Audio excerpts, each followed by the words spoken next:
classe média, papagaio de todo telejornal. Eu acredito na imparcialidade da revista semanal. 10 de dezembro de 1948, a Organização das Nações Unidas adota a Declaração Universal dos Direitos Humanos, um documento que marca os direitos mínimos que todos os seres humanos do planeta devem ter respeitados. E assim, começa agora o Tozelo Cast, o podcast da MFEJA André Tozelo. Toda semana, eu, Aria Braga, professor de História, receberei convidados para debater um tema relacionado ao que estamos estudando. E nesta semana, desigualdade e direitos humanos. E para isso, recebo a professora de Educação Especial, Rosângela Moreira.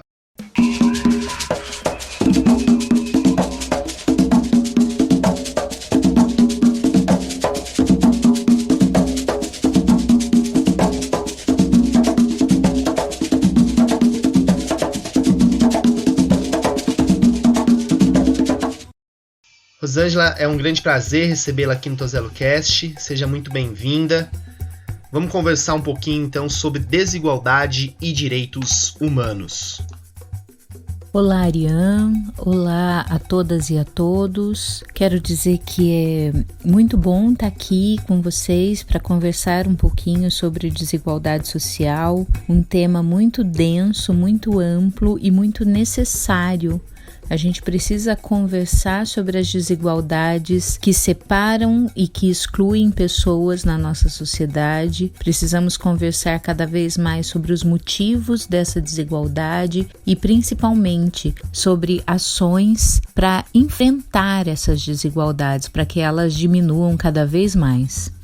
Rosângela, para começar o nosso bate-papo, eu acho que seria interessante que você definisse para a gente o que é essa desigualdade. Veja, nós estamos debatendo agora os direitos humanos, já debatemos desigualdade.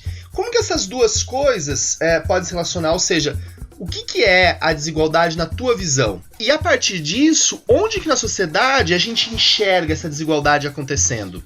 Desigualdade social é um processo existente nas sociedades de vários países do mundo e que acontece em decorrência da má distribuição de renda e da falta de investimento, da falta de ações governamentais nas áreas sociais como a educação e a saúde. Então, quando pensamos em desigualdade social, obrigatoriamente pensamos em desigualdade econômica, o que no Brasil trata-se de um abismo, há um abismo social que separa ricos e pobres. Aqui, as pessoas que estão na base da pirâmide social, que é cerca de 15, 20 milhões de pessoas, têm aproximadamente R$6 para consumir por dia. Dentro desses R$6 diários, a pessoa tem que fazer caber as 3 refeições, as necessidades com vestimenta, com moradia, com transporte, é uma coisa quase que impossível, né? E eu não estou falando das pessoas que estão abaixo da linha da pobreza, aqueles que estão em situação de miséria, aqueles que são os invisíveis para a sociedade. Eu estou falando de pessoas pobres.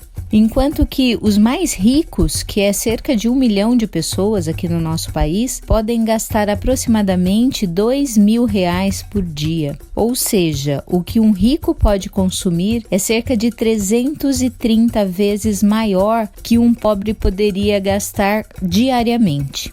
Realmente é um abismo, né?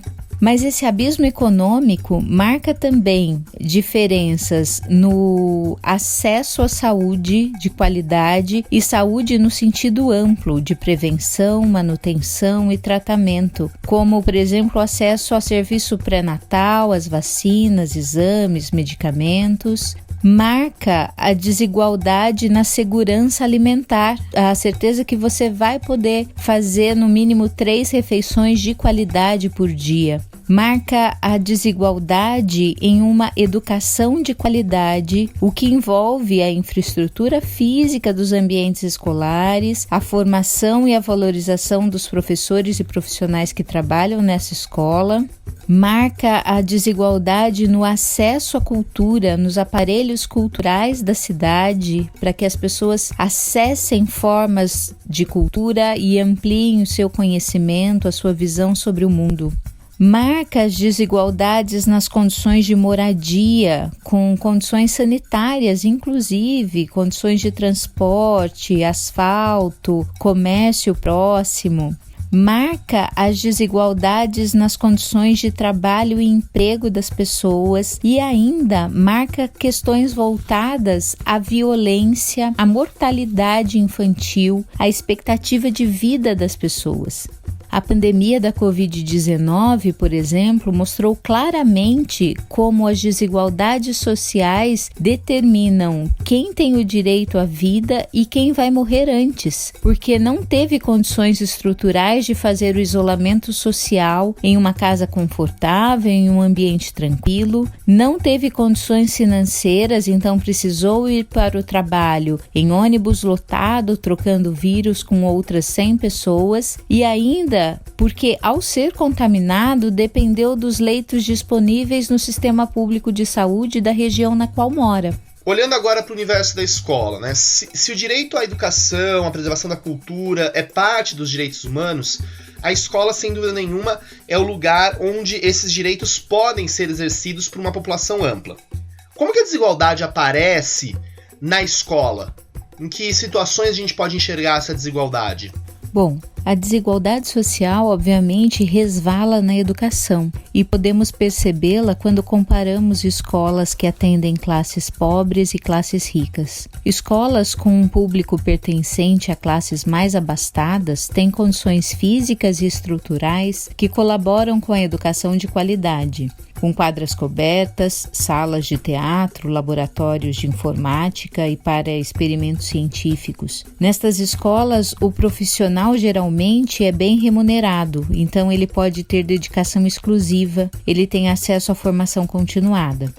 Escolas com um público formado por pessoas das classes pobres têm salas de aula sem nenhum conforto térmico ou acústico, são construídas sem acessibilidade para pessoas com deficiências, os professores são mal remunerados e têm geralmente que pagar pela própria formação continuada, não tem laboratórios, quadras cobertas, espaços para os alunos brincarem e explorarem suas habilidades motoras ou de convívio social. Neste cenário, a educação passa a alimentar um ciclo vicioso de manutenção das desigualdades sociais, porque o indivíduo que frequenta uma escola bem estruturada, com recursos físicos e humanos de qualidade, terá uma melhor formação educacional. Ele pode estudar por mais tempo, pode fazer ensino médio, graduação, pós-graduação, o que aumentará exponencialmente suas chances de ocupar melhores empregos, de terem melhor remuneração.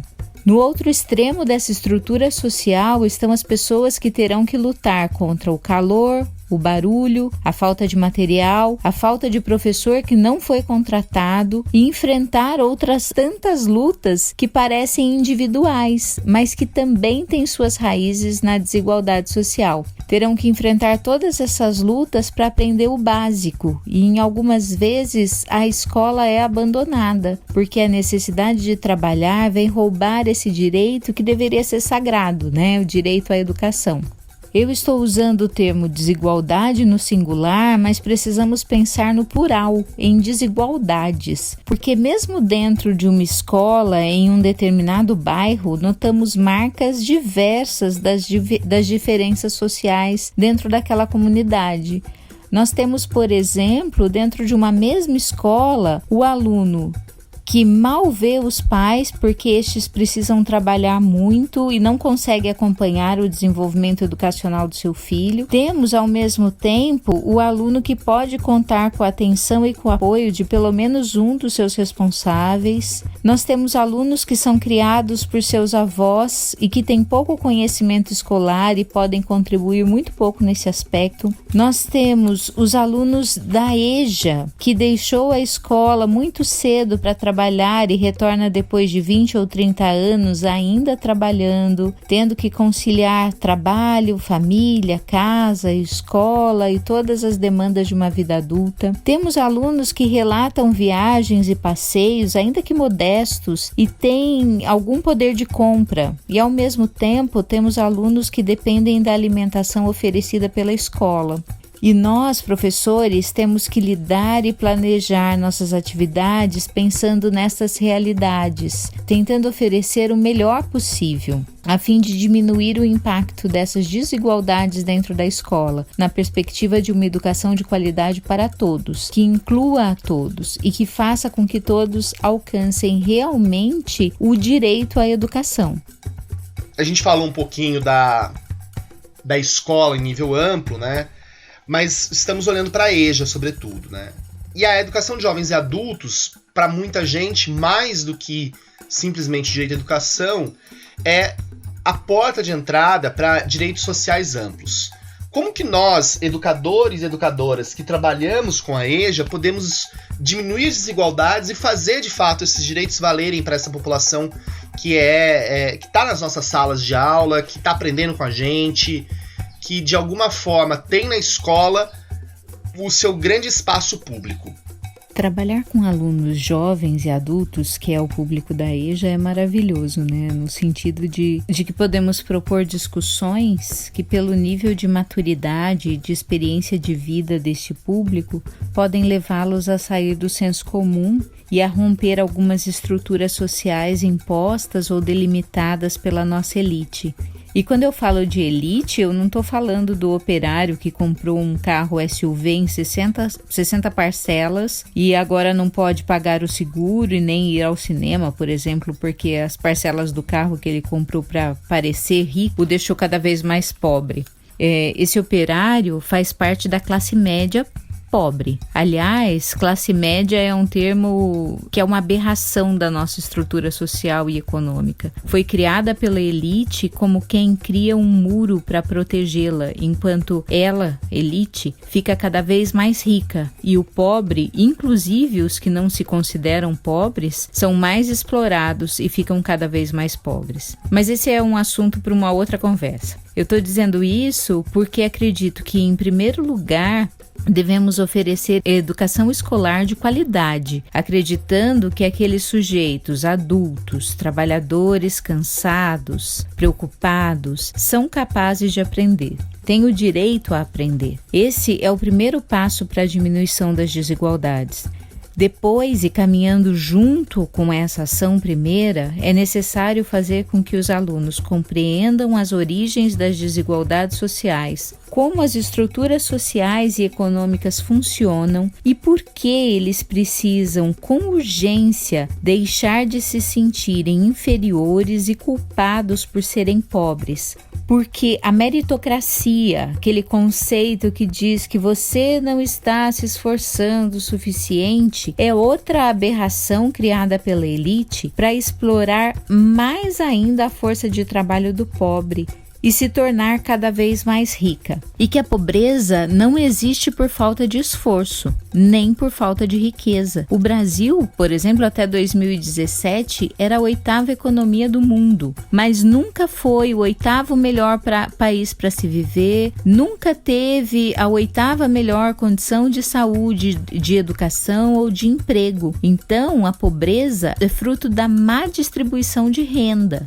Como explicar, por exemplo, que em 3 meses de pandemia, quando pequenas empresas e comércios fecharam e milhões de pessoas perderam seus empregos, ficaram desempregadas, aquele 1% da população, os mais ricos, ficaram 34 bilhões de dólares, cerca de 170 bilhões de reais mais ricos. Riqueza tem, só que é má distribuída. E isso não é culpa de um indivíduo. Ele não está se esforçando pouco. O problema é que eles estão sendo explorados muito mais. Também é necessário que com isso estes alunos desenvolvam consciência de classe, sabendo-se pertencente a uma classe social e econômica a que tudo historicamente foi negado e que precisou conquistar todos os direitos com muita luta social. É necessário que eles se entendam pertencentes à classe trabalhadora e que direitos sociais são direitos mínimos que devem ser garantidos pelo Estado. É necessário ainda que estes alunos compreendam que as desigualdades sociais só serão diminuídas quando as lutas sociais pressionarem os governos para que se repensem as políticas sociais de distribuição de renda, que se criem ações que garantam um estado de bem-estar social para que todos os cidadãos tenham uma renda mínima, que crie situações que favoreçam o pleno emprego e ainda políticas que garantam acesso à saúde e a educação de qualidade a todos. Então, precisamos, além de ensinar os conteúdos escolares, tentar quebrar essa barreira social e expandir a consciência social, sobretudo a consciência de classe, para que o acesso a direitos básicos e a diminuição do abismo que separa ricos e pobres no Brasil seja uma luta de todos. É isso.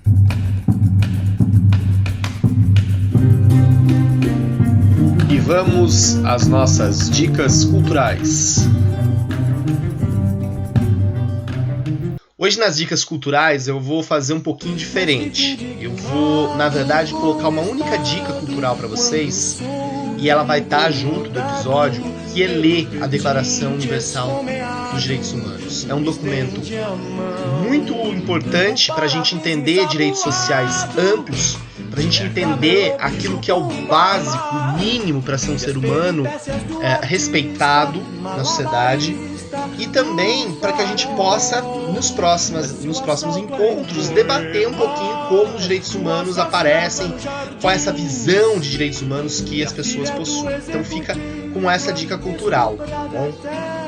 Vamos encerrar com uma frase da ativista paquistanesa, Prêmio Nobel da Paz de 2014, uma das grandes figuras na luta por direitos humanos, em especial. Vamos encerrar com uma frase da ativista pelos direitos humanos, em especial direitos das mulheres, Prêmio Nobel da Paz de 2014, a paquistanesa Malala Yousafzai. Ela diz: "Eu levanto minha voz não para que eu possa gritar, mas para que aqueles sem voz possam ser ouvidos. Não é possível prosperar quando metade das pessoas ficam para trás." E sem deixar ninguém para trás, este foi o Tozelo Cast. Muito obrigado à música tema de hoje, Classe Média, de Max Gonzaga. Um forte abraço, tchau! Toda tragédia só me importa quando bate em minha porta, porque é mais fácil condenar quem já cumpre pena de vida.